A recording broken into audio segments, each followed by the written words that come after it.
Krejci, here's Jake DeBrusk accelerating, cuts in and scores! Jake DeBrusk puts the Bruins ahead! The rookie coming up gigantic in Game 7! I knew there was going to be contact, so I knew it was going to get hit, so I had to get it off quick. And I didn't plan on doing that at the start of the play, but in saying that, I was very happy it went in, obviously. And I'll never forget that noise the crowd made. Rookie forward Jake DeBrusk with 2 goals on Wednesday night to help the Black and Gold to a Game 7 victory over the Toronto Maple Leafs. Welcome into Bruins Now. I'm your host, Rachel Holt. The 21-year-old keeping his cool as the Bruins win their first playoff series since 2014. A guy who knows a little something about big moments and big games, Brad Marchand. He commented on DeBrusk's performance after the game. He's been a big player for a team all year. You could tell he was feeling it tonight. All series actually. He was a big player for us. And you know, when he got that speed going, he can be very dangerous with that puck. So beautiful goal by him. Incredible game, and he stepped up big for our team. Stepped up big indeed, but he wasn't the only one. Let's take a look at how it all happened. The game started on a wild note with 4 goals on the first 11 shots. The Bees were down 4-3 at the start of the third period with their season on the line. It was Boston's core leadership group, including Zdeno Chara, who made his 12th Game 7 appearance on Wednesday, speaking to the team at the second intermission and helping give them a jolt of energy. The Bees eventually scoring 4 unanswered goals in the third period. The Garden was loud last night. How loud? Patrice Bergeron had this to say after the game. It was electric, in the building tonight, and we definitely fed off of that, all along. But the third was something very special. I've been here for a while now, and it's up there on the one that allowed this. It's been for a game, so it was great. As a whole, Boston looked like they had been there before, and for good reason. This was the franchise's 26th Game 7 to surpass Detroit for the most ever. They are now the first team in NHL history to overcome 3 deficits of at least 1 goal to win a Game 7 in regulation.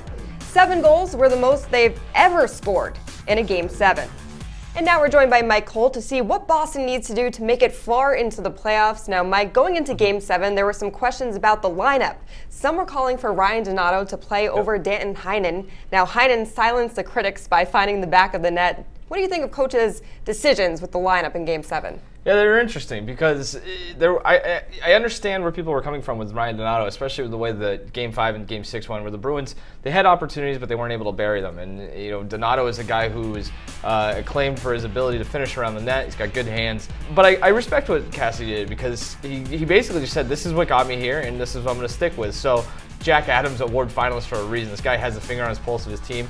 This is the thing we've seen from Bruce Cassidy all year. It seems like every time he pushes a button that seems a little controversial or maybe a little second-guessed, it ends up being the right button. So I still think we probably will see Donato again at some point. I mean, between injuries or, if this team gets cold at some point, he probably drives back in there. But for now, like he did in Game 7, if it's not broke, don't fix it.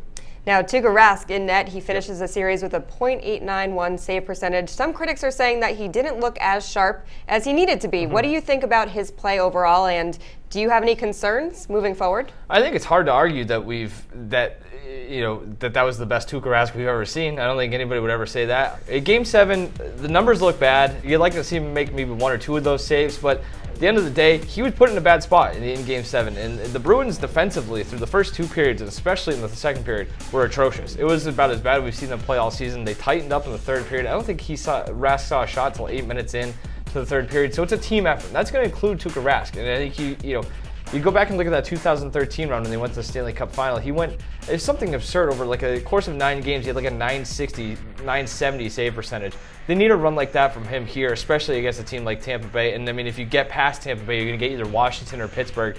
It's not all on Tuukka, but I think it goes without saying that after going 7 games in the first round, and now you have the #1 team in the conference, that you have to be better as a team. And like I said, that includes Rask, but it's everybody kind of needs to pull the rope as well.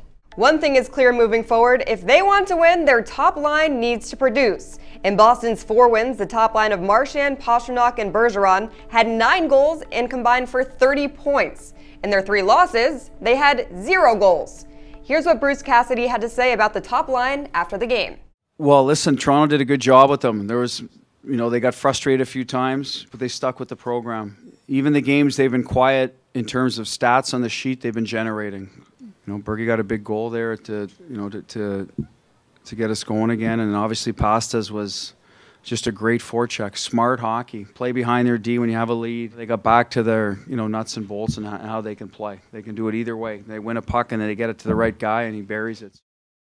Time now for your social drive. Now to the Vegas Golden Knights, becoming the first team in NHL history to complete a postseason sweep in their inaugural season.